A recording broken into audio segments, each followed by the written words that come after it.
Hello, I'm Joshua, and I'm an INTP, and first and foremost, I would like to say thank you for viewing this video and subsequently visiting my channel.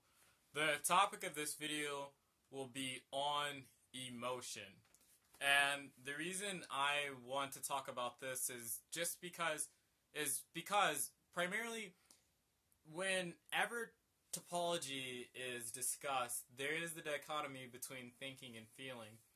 And it's the case that it's the language that is the poor descriptive tool, and it leads to a lot of erroneous understandings in terms of human beings, because oftentimes people associate feelings, I suppose, with emotions, and it's the case that even thinking types believe that they're not motivated by their emotions. It's the case that feelings would be the messenger of emotions, but there is no such thing as an emotionless human being. And I don't care where the feeling function sits in one stack, this is something that's anthropomorphic insofar as the part of your brain that is, I suppose, the constellation of your personality is a small portion to what the actuality of the entire corpus of your existence is, I suppose, is the best way I can say that. It's the case that every human being is driven by factors of existence, and these factors of existence, or these drives, or these appetites, are the center of all, are your emotions, and they're the center of all feeling in an individual. The feelings are the messengers of the drives, or the appetites. I believe Freud called them appetites, Nietzsche called them drives, or undersouls. And it's the case that they're not little homunculi-like objects with personalities necessarily to them, but they definitely are the motivational center of all that is you and that animates you. And this is true whether or not you're a feeler or you're a thinker.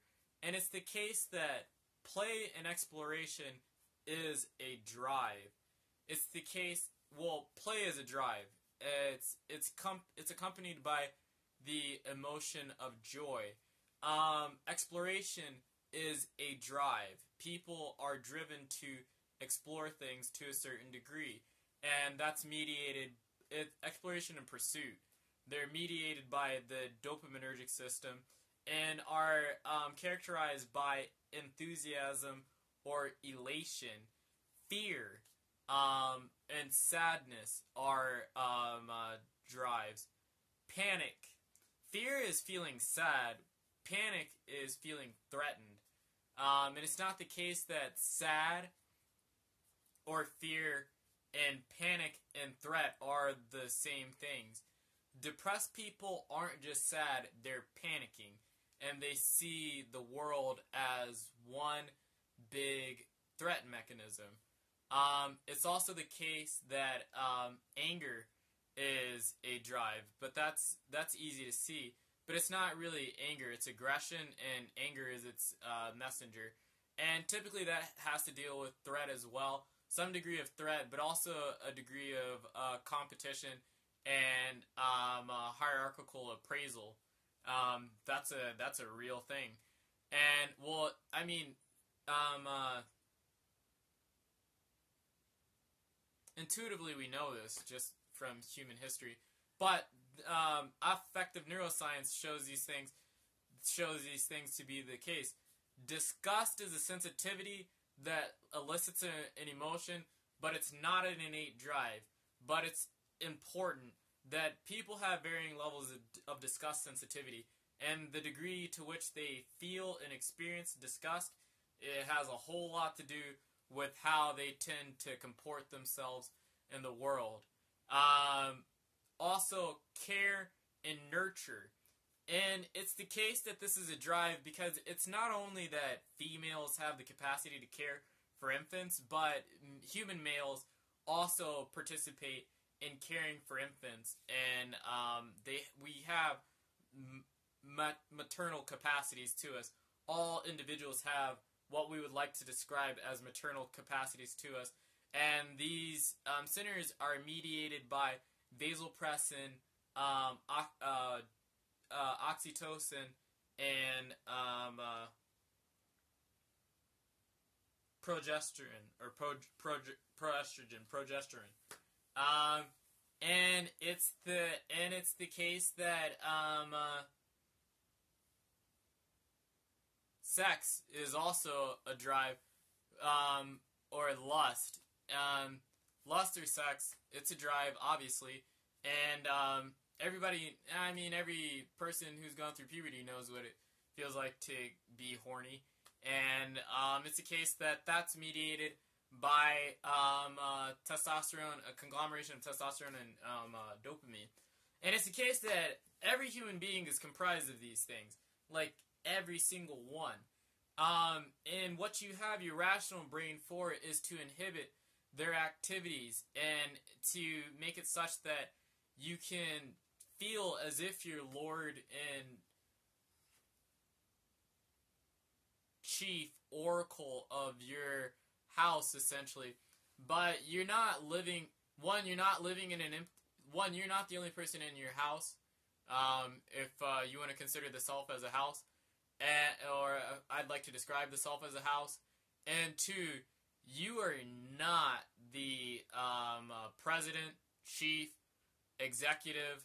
You have your executive functions to repress things, but or to inhibit things, but they don't ever stop acting in your life, and they don't ever stop moving you towards their ends and their goals. It's also the case that within a human being, there is a very specific suite of cognitive capacities that are geared towards social interactions. It's the case that we're fundamentally social, as these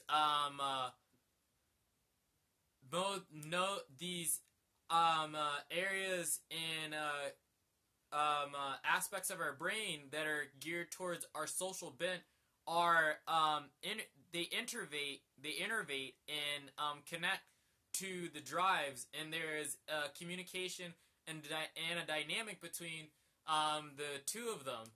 That's why guilt and shame are real things, and that a human being can and will experience them to a certain degree if they're neurotypical.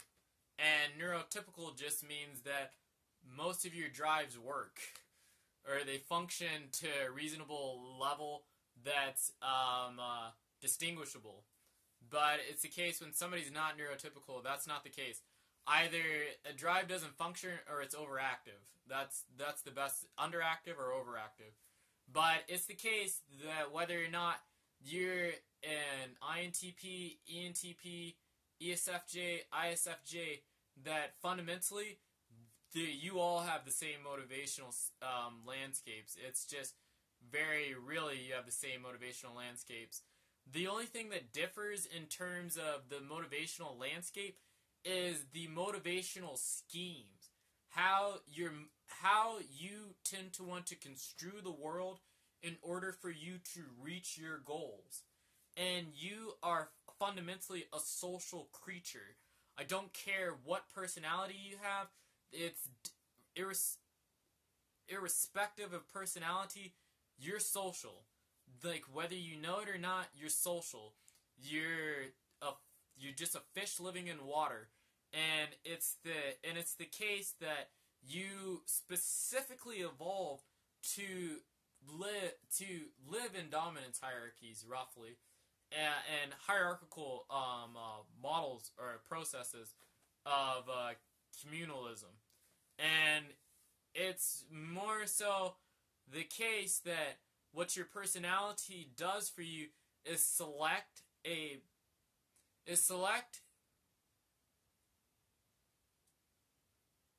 your personality basically is a presupposition of selection factors for ethics and morality. Basically, how you decide to act in the world and what you value about what you see in the world, roughly. What you will say is important or needs to be a force to be centered around. But it's the case that your cognitive functions really are just the things that generate the patterns. The patterns aren't necessarily in the world. And that's the problem with people when it comes to perception. Your perception is something that's given to you. It's not something that you don't generate it. Let me say it like that. You don't generate it, you don't make it up, but it's there. And you have hardware, and then you have software that can create programs in languages. And the cognitive functions are just the software. You can update the software and you can change it to a certain degree, but you can't change it all that much. You certainly can get it to do a whole host of different things, but the hardware you will never touch, and it will be the thing that is making it such that the computer can run. That's the drives. Those are the drives. Those are the emotions.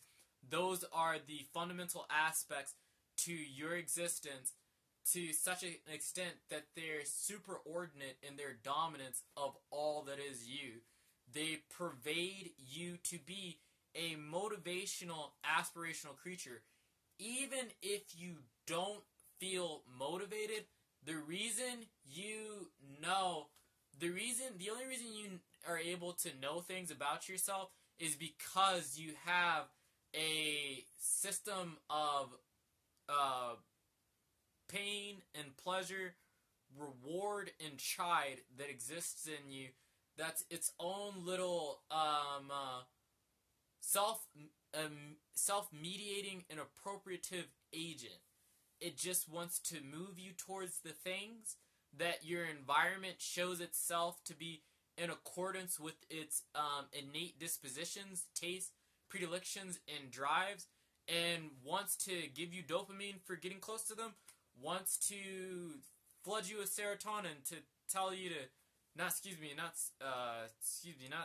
serotonin, but wants to flood you with cortisol whenever you're getting too close to the danger zone or too far away from those things. And it's the case that it wants to give you serotonin and dopamine when you happen to be the thing at the top. And it's the case that it wants to really up the levels of cortisol and make you feel panicky when you're not something at the top. And it's the case that I don't care what type you find. Like this, I'm not saying that this is it's more of a thought experiment, but it's the case of this. You tell me how rational an INTJ can be in rampant starvation and impoverishment. It's going to be the case that they're going to be different from most within that environment. I mean, you could take a whole host of other personality types and put them in the same degree of I suppose tribulation. But it's the case that yeah, they're going to be different, but to a certain extent, the ways that you're able to act and behave are really the result of the environmental factors that are apparent. And any person that tells you that human behavior is not circumstantial is not paying attention. I mean, you have a whole complex, really, of ways that you can be that you're probably not even aware of. But they're there just in case you need them. Jung called these things archetypes, but they come to us by way of our evolutionary history, and it's the case that most of the networks in the brain, I mean, so I suppose I can pose it to you this way. Most neuronal structures are predetermined the way that your brain, brains, there's a lot of differences in human brains. Don't get me wrong. There's a great deal of significant difference from brain to brain. But at a certain level of analysis, there is next to no distinction. And that's just as meaningful as anything else. And when you look at the substrates and the patterns of connectivity that the brain decides to arrange itself in, it's not different in almost any person, and they're predetermined, meaning that they're mostly decided in the gestational periods of your development while you're in the womb. I mean, you can do things to, and you certainly lose. So a lot of your brain dies as you get older.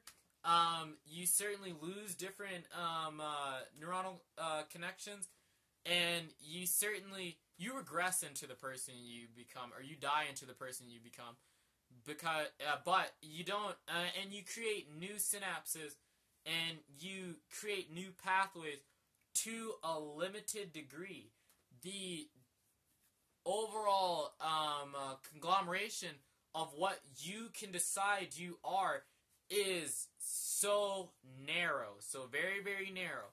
But it doesn't mean that it's meaningless. It just means that it's probably not what you thought it was. And it's the case that this is true for all people. This is not something that's unique to any type. And it's the case that circumstances, because it's just that whatever your brain honestly is only interested in whatever your environment tells it to be interested in.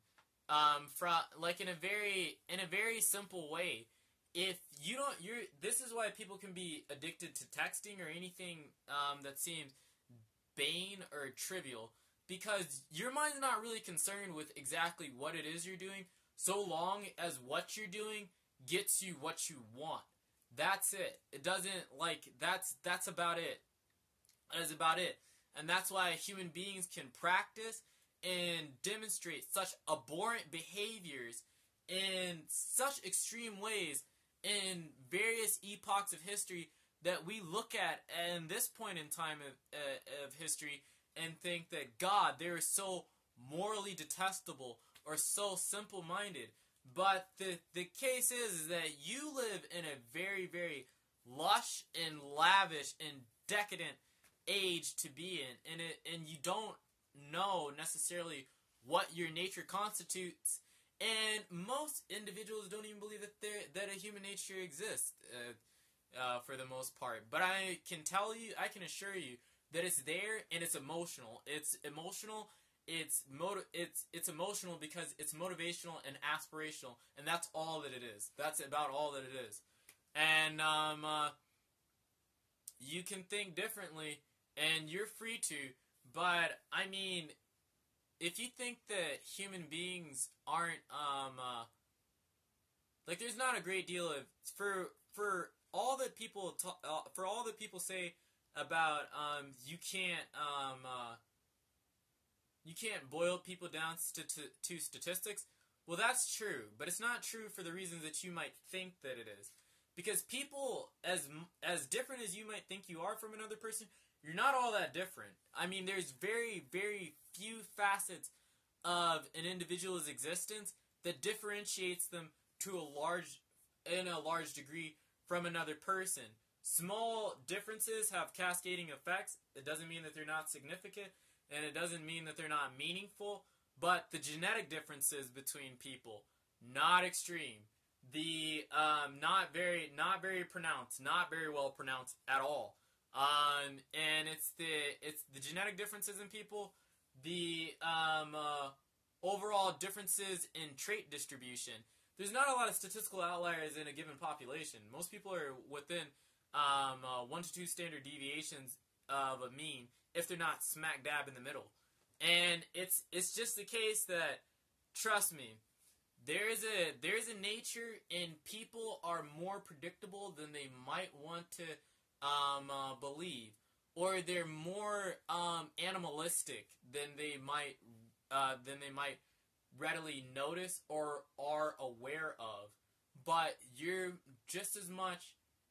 there are just as much predictable things about you. That's why there is the item of irrationality, or in the sense that people are predictably irrational. Like, you want to think that people aren't you want to think that there's nothing you can predict about people. People are predictably irrational, or what we'd like to term irrational, because people are self-interested.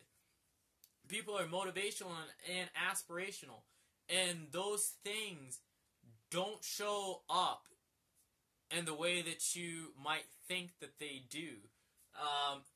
Sales and marketing is predicated on that fact. Is predicated on that fact. If you think that you're not predictable, why do you think that there are industries like sales, marketing, and where do you think that they're getting the psychology from? If psychology is just hearsay, I mean, there's a reason why the world looks the way that it does, and it's because there's a definite human nature. There's a very real reason, and you're more of an animal than you might know you are. But it's the case that no one gets away from it. No one. I mean, I'm serious. No one.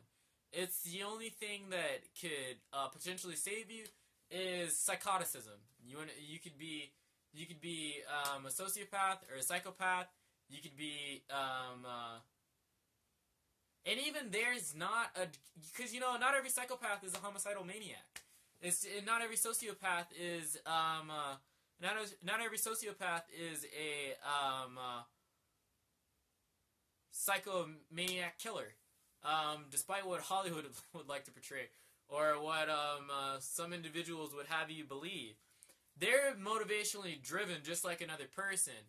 They just tend to not be motivated by other factors that other human beings are motivated by. They're not neurotypical. But it doesn't mean that other factors aren't functioning. I mean, like, certainly you could say that other appetites and drives outweigh the ones that we find normative, or the ones that we find salient to the mooring of our social agents, our social agencies. But not that they're absent of those things. They're not absent of those things even in this. They're not absent of emotions or drives. And the reason why the drives are emotions is because they're emotive. They force you to feel things, because if you don't feel things, you don't move towards anything. You really don't move towards anything. And any INTP or any NT that doesn't think that they have emotions, then you're telling me that there's nothing that makes you feel good, or there's nothing that really pleases you. It's the case that, yeah, you might be indifferent to a whole heck of a lot of things, but the fact that you can laugh, there's certainly different levels of enthusiasm and responsiveness in individuals.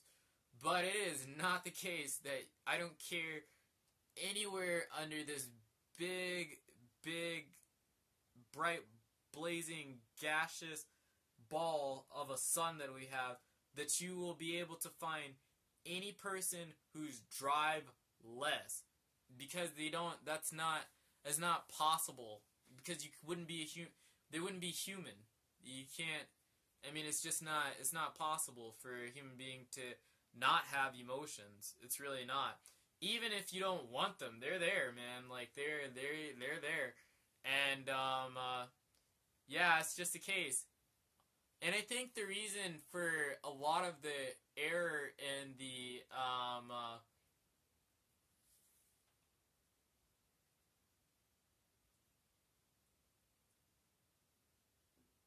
excuse me, sorry. A lot of the error in the, I suppose, analysis is just because people don't understand what it means to be human. I mean, I think that's the bottom line. And you can take any person and you can make them feel something. It might take different things to make them feel something, but you can make them feel something. There's no such thing as an emotionless person, because there's no such thing as a driveless person. Everybody wants something. Everybody wants something. I mean, whatever you... basically how people go about getting what they want differ, but what they want does not differ at all. Like, everybody wants the same thing, basically. But for the most part. But, yeah, that's my video on emotions. Hopefully that was informative and interesting.